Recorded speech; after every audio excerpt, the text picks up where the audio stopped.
Okay, so I'm going to show you guys how to do a mono print. There's a couple different ways you can do it.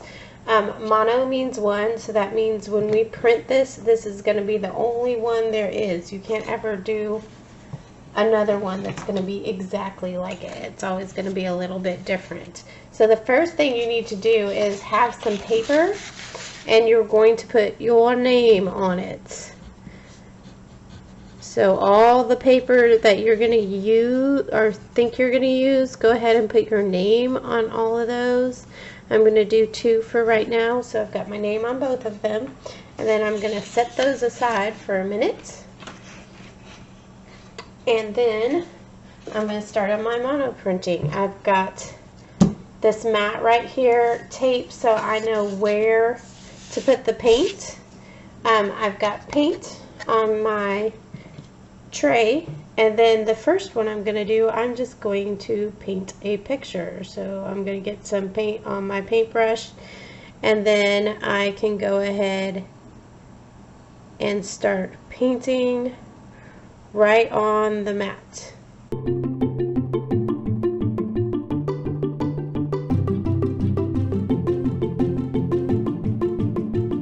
I would make sure my name's on the back. I'm going to try to center it the best I can and just place it down there. And I'm going to gently rub it down.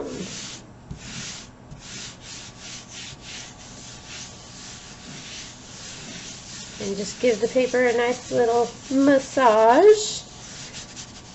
And once I've rubbed it down pretty well, then I can go ahead and lift it up.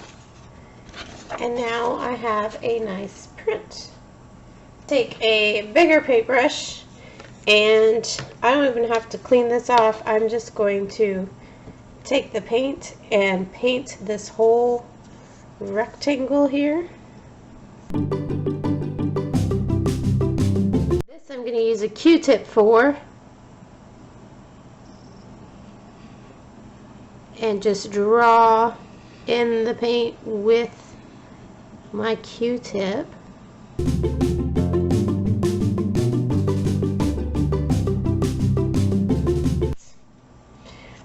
As you can see, if you use too much paint, it's going to squish and get into your lines. So I probably shouldn't have used quite so much paint there so that these lines showed up.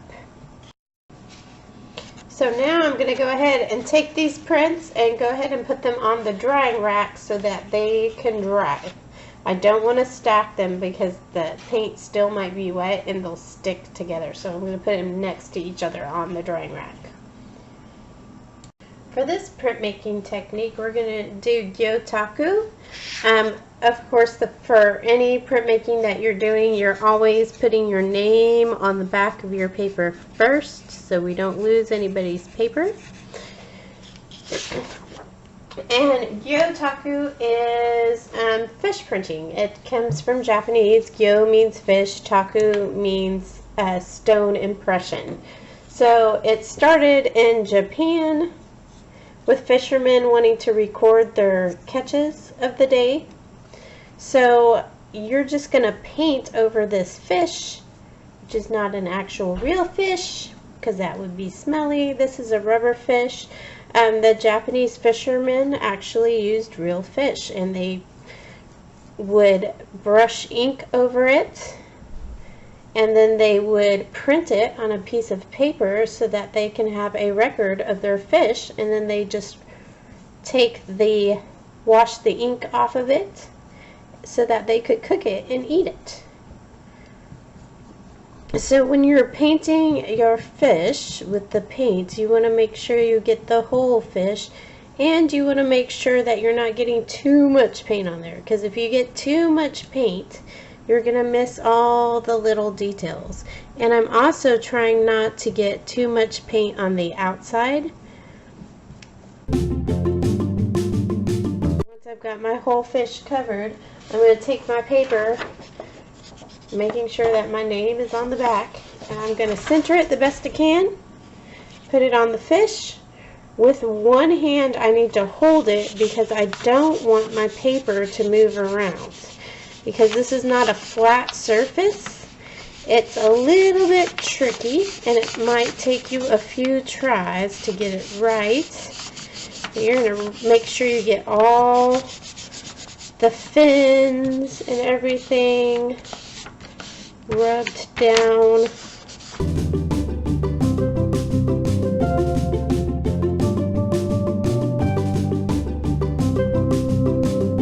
Pull it off once you think you've got it.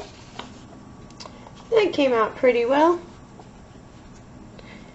And so you can tell when you pull it up the places that didn't get quite rubbed well enough, and some places might have a little too much paint.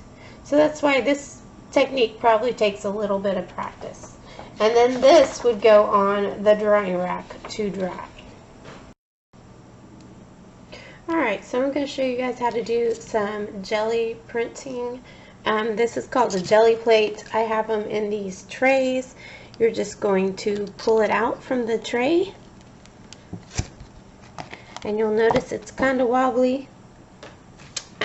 You do want to be gentle in it. You don't want to dig holes in this or anything. It will tear apart and mess up our prints. Then you just lay it down on the table, and then you're going to grab 2 pieces of paper. I've already gone ahead and put my name on those. I'm just going to line them up so that the plate is in the middle, and then tape it down.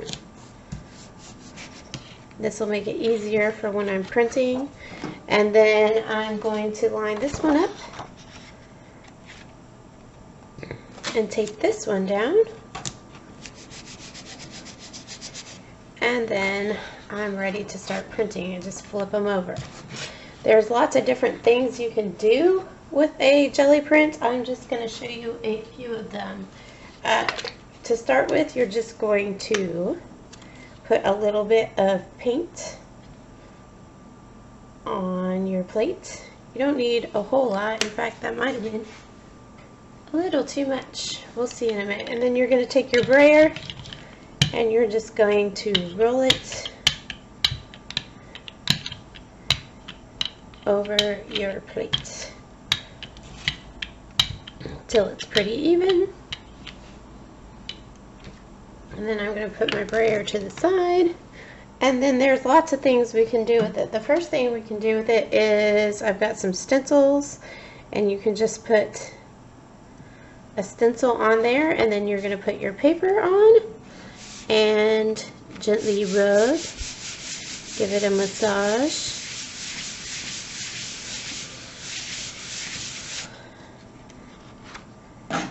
Ooh. Did not rub hard enough, I don't think. Like so. And then you can take the stencil off and put that to the side, and then you do what we call a ghost print. So you're going to rub that. Like so, and you get some really cool texture. We want to be really careful in cleaning the stencils off. To clean them, you're just going to take a piece of Oops paper from the Oops box and just kind of gently lay it on there until most of the paint comes off. And this is a paper we can probably use later for collage because it'll get some nice textures on there. You can also use the Oops paper to clean off your brayer, because I'm going to go ahead and add my next color on my plate. I don't have to clean the plate off or anything. I can just keep going.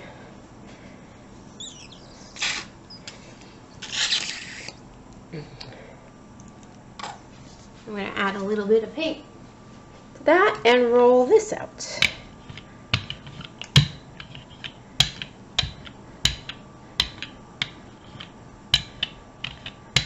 So the cool thing about jelly printing is that you can layer things.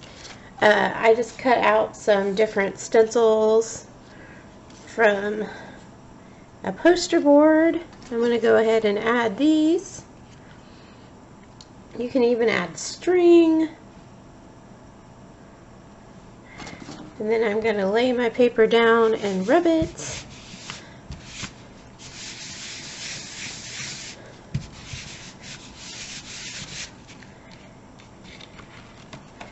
We'll get some cool layering happening. And then I just take those off.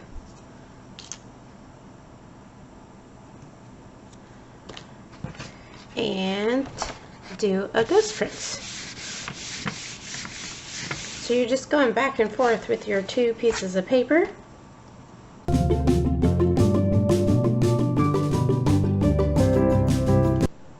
Maybe a little more. And you'll have to kind of play around and see how much paint to use.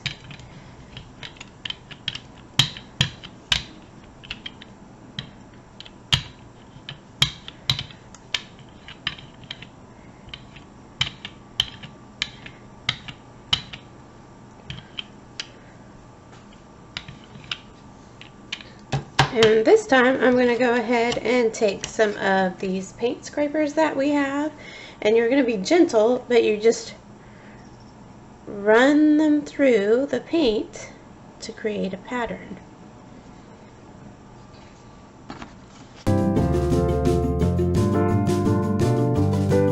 These would go on the drying rack, but you see it creates a bunch of cool textures. You can layer a bunch of different colors.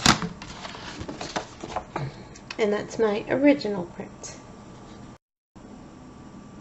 Okay, for this printmaking technique, we're going to go over stamping. I've already put my name on the back of the paper.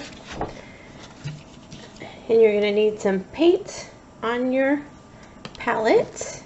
And I've got a bunch of cool stamps,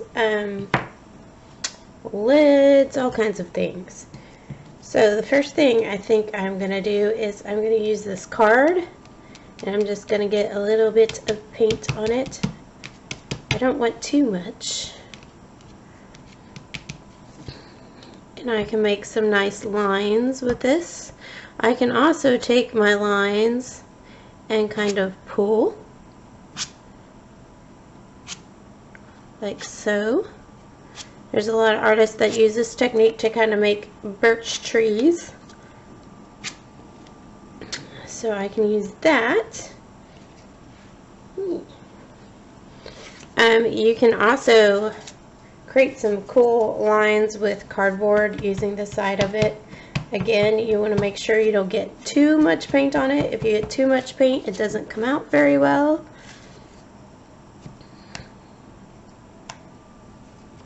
I might not have enough on that. That kind of makes a cool texture. You can use lids to make circles.